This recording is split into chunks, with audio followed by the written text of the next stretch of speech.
बिस्मिल्लाहिर्रहमानिर्रहीम। अस्सलाम वालेकुम। मैं हूं काशिफ ज़हूर और आप देख रहे हैं काशिफ फूड सीक्रेट। सबसे पहले पढ़ लेते हैं दुरूद पाक सल्लल्लाहु अला मोहम्मद सल्लल्लाहु अलैहि वालैहि वसल्लम। आज हम बनाएंगे तरबूज का मीठा तरबूज का हलवा। बहुत बेहतरीन स्वीट डिश बनती है। जितने ही इसके फ़ायदे हैं तरबूज के छिलकों के, आप यकीन मानें उतना ही टेस्टफुल बनता है।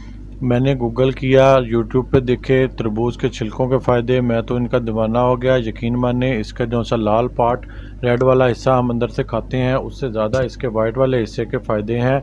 मैंने कहा इसकी हम क्यों ना कोई स्वीट डिश बना लें। मैं पहले भी इसकी कई डिशें बनाता रहता हूँ। मैंने कहा आपसे भी मैं ये शेयर करता हूँ।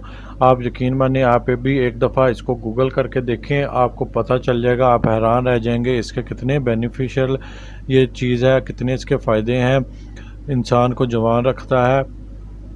छिलके मैंने ले लिए। तरबूज हम ऑलरेडी खा चुके हैं, बीच में से लाल वाला पार्ट, ऊपर से ग्रीन वाला हिस्सा हमने अच्छे तरीके से छिलकों से उतार लेना है। मैंने दो दफ़ा ऊपर से छिलका उतारना है, एक दफ़ा ग्रीन और दोबारा से एक दफ़ा फिर मैं फेरूंगा ताकि इसका अच्छे से ग्रीन वाला हिस्सा उतर जाए, क्योंकि इसका थोड़ा सा कड़वा टेस्ट होता है। अंदर वाला लाल पार्ट थोड़ा बहुत साथ रह जाए तो कोई बात नहीं है, रेड वाला हिस्सा भी साथ रह जाए देखें तो कोई बात नहीं। छिलका हमने अच्छे से उतार लेना है। अब मैं इसके छोटे छोटे टुकड़े काट लूँगा। छोटे टुकड़े मैं इसलिए काट रहा हूँ ताकि मैंने इनका पेस्ट बनाना है। आप इसको ग्रेटर से ग्रेट भी कर सकते हैं, लेकिन पेस्ट बना लें तो जल्दी हमारा काम हो जाएगा, जल्दी से हमारा हलवा बन जाएगा। ज़्यादा देर नहीं लगती इसको बनाने में और बहुत टेस्टफुल बनता है। देखिए मैंने सारों के छोटे छोटे टुकड़े काट लिए।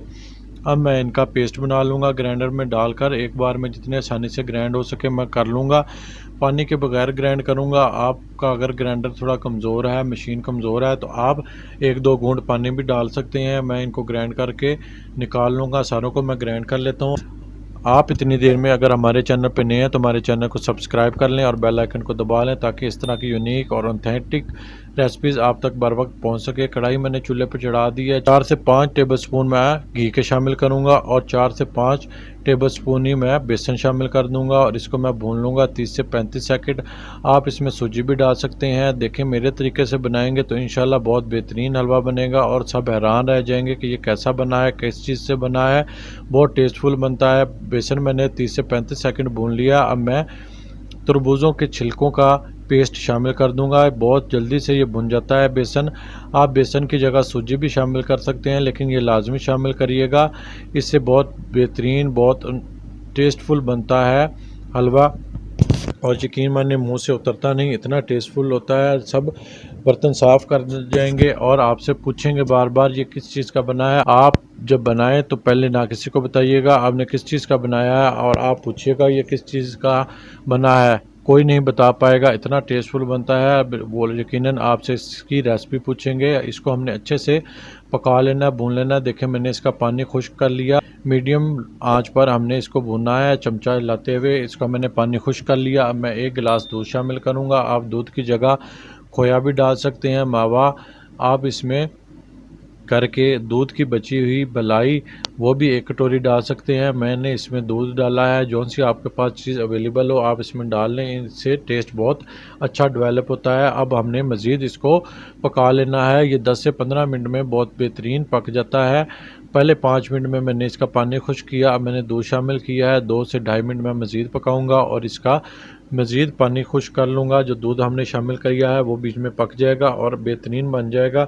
देखिए ये कितना बेहतरीन थिक हो गया है। इसी तरीके से हमने चमचा मुसलसल हिलाते हुए पकाना है ताकि ये नीचे से ना लगे। अब हम इसमें चीनी शामिल कर देंगे। मैंने 1 कटोरी चीनी ली है। आप कम या ज़्यादा कर सकते हैं अपने टेस्ट के मुताबिक। आप जितना मीठा पसंद करते हैं आप उतना मीठा डाल लें। चीनी हम शामिल करेंगे तो ये एक दफ़ा से फिर से पतला हो जाएगा, फिर चीनी पानी छोड़ देती है। हमने इसको मज़ीद पका लेना है 2 से ढाई मिनट।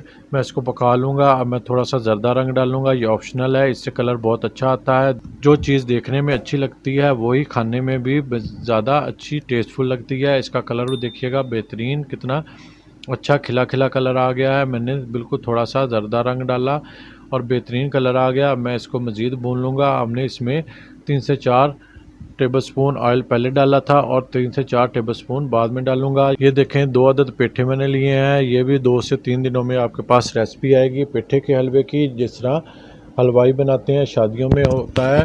आप अगर देखना चाहते हैं तो हमारे चैनल पे रहिएगा, इंशाल्लाह 2 से 3 दिन में आपको इसकी रेसिपी भी मिल जाएगी। बहुत बेहतरीन, बहुत टेस्टफुल बनता है पेठे का हलवा, बिल्कुल शादियों वाला रेसिपी मैं आपसे शेयर करूंगा। इसको देखें, हमने मज़ीद भून लिया और ये थिक हो गया। अब मैं इसमें 2 से 3 टेबलस्पून बल्कि 4 से 5 टेबलस्पून घी डालूंगा और इसको मज़ीद भून लूँगा। आप घी अगर पसंद करते हैं तो डालें, नहीं पसंद करते तो ना डालें। मैंने डालडा डाला है, आप इसमें देसी घी भी डाल सकते हैं, अगर अवेलेबल हो तो देसी घी डालें, मज़ीद टेस्ट डेवलप हो जाता है। देखें माशाल्लाह 2 से 3 मिनट मैंने भुना घी के साथ, कितना बेहतरीन बनकर तैयार है। इस तरह का होना चाहिए, बिल्कुल भी पानी नहीं होना चाहिए। भुनकर तैयार है हमारा हलवा। अब हम इसको डिश आउट कर लेते हैं। फ्लेम में ऑफ़ कर दूंगा और इसको डिश आउट कर लूँगा। माशाल्लाह, मेरे अल्लाह के ताला की नेमतों में से एक नेमत, जितना हम शुक्र अदा करें उतना ही कम है। बहुत टेस्टफुल बनकर तैयार हुआ है। सिर्फ हमारा थोड़ा सा घी और थोड़ी सी चीनी इस्तेमाल हुई है और ढेर सारा हलवा बेहतरीन टेस्टफुल बनकर तैयार है। हेल्दी पकाएं, हेल्दी खाएं, अपना और अपनों का बहुत ख्याल रखें। मुझे भी अपनी दुआओं में याद रखें। काशिफ फूड सीक्रेट से काशिफ को दें इजाज़त। अल्लाह हाफिज़।